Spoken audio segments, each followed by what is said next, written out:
remember after the 91 debacle, after that runoff, Yes. Wellington had like 2 weeks to put administration together. The vote, we went to the voters and we decided, let's put a little more time between runoff and inauguration. She got 2 more weeks out of that. So for 2 weeks over Paul Hensel. And because of term limits, no one else can ever equal that consecutive service. Councilwoman Ortega, whom I've known since I moved to town, will equal that in disconnected terms.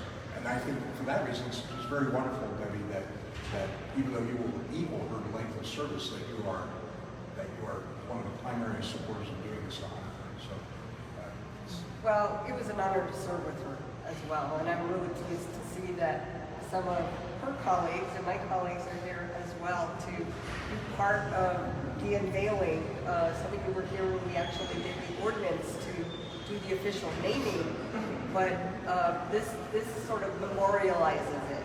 And we expect to have a plaque that will be inside that will have a little bit more history about Cathy and her contributions to this city. But really just appreciate you all being here today. And Rick, Cathy was a dear friend. I loved her dearly. She was an amazing mentor. And I mean, even after she left council, I would routinely call her to get her opinion on many issues, and she was always very, very gracious to assist in helping answer questions and whatnot. So appreciate you being here and look forward to having you help us do the unveiling.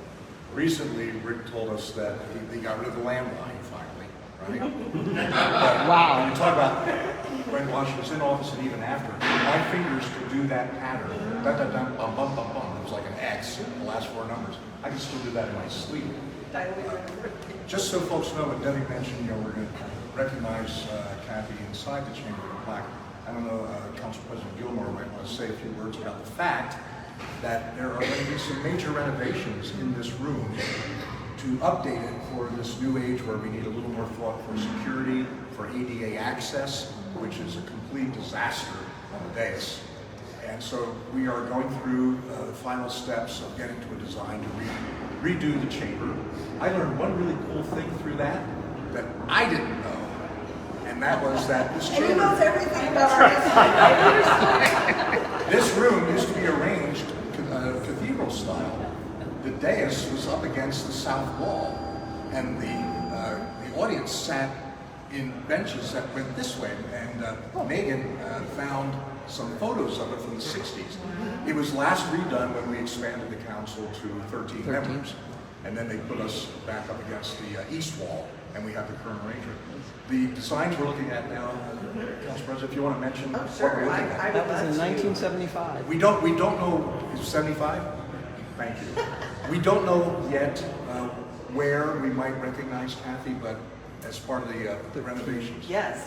Thank you, Councilman Flynn, and thank you so much to Councilwoman Reynolds' family and spouse for being here. And we are excited to honor her, and as the redesign of council chambers, as you know, our audio sometimes is a little bit glitchy, and due to the age of the chambers, and so we want to do that rehab of the audio, the electrical, make sure that we allow for all the seating of constituents that we want to maintain, but then also the different items that Councilman Flynn laid out. And we've talked about maybe having an alcove or something right as you walk into chambers with her photograph, with a little bit of history about her, that it is of the scale and the size and legacy that she really meant to City Council and to our entire city and her family. And so we want to continue to honor her in that way. And so this is just a little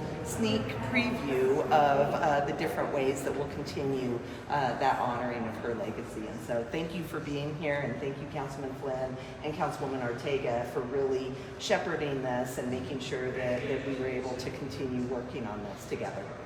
Thank you. I want to recognize, before we move on to the little demonstration that we planned for, that we have former council member Stephanie Foote and Happy Haynes here. And Charlie. Your time.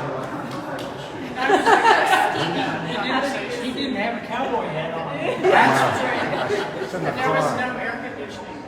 Oh. We used to have our meetings all night long, and the windows were open and the sirens were Oh, going yeah. by. We go, we would be covered with dirt, and asphalt had been thrown out. And can you imagine all that hot air coming into that chair?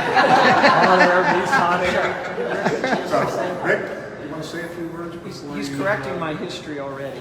I'm sorry? He was correcting my history already. I had the numbers wrong. It went to 13 in 1971. Yes, Irv Logan and Lyndon Blue were the first that's two. great. But the 11th district was created in 1975. Because it was, the district that Bill served in Yeah. was created in. Rick, for those who don't know, Rick Reynolds is Cathy's husband. They, Introduce your boys. Bob and Matt are sons, my sons. go Thank for it. y'all for coming. We appreciate it. Yeah. Cathy was on a blog kind of a thing. That, they send her a question every week. And I have a book at home, about 500 pages book, where she answered all the questions. And I have a couple here that I'd like to read, if you don't mind. What advice would you give your great-grandchildren? And she replies, always be kind, be honest, work hard and play hard. Stay healthy, listen more than you talk, but don't make it a weapon. Don't listen for wrongs, listen for rights. A loving word is always better than a hurtful retort. Humor is necessary and must be shared. Truth is quiet, lies bluster.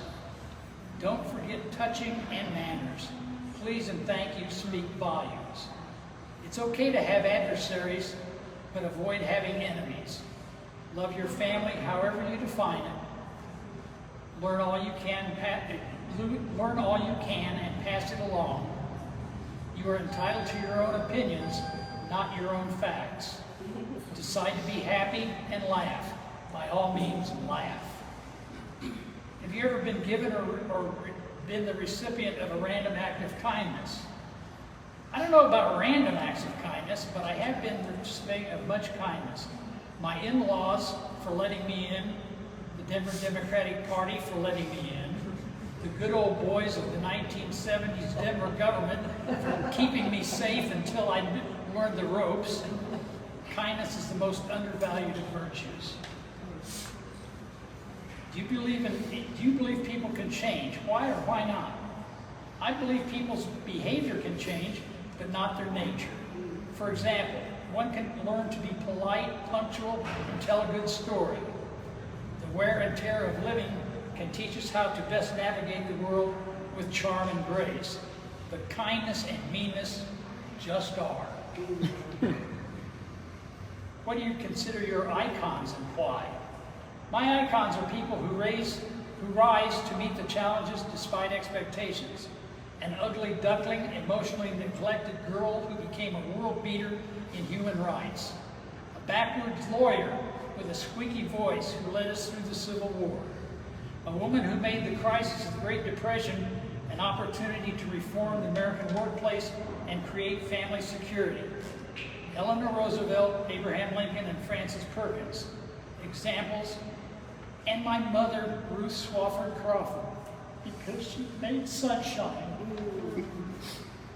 And finally, have you ever wished to be a celebrity? What would you like to be famous for? I've had about all I can of. I've had about all the celebrity I can handle, from time to time in one way or another. But what I'd like to be known for would be kindness, generosity, and good humor. I'll never know. Yeah.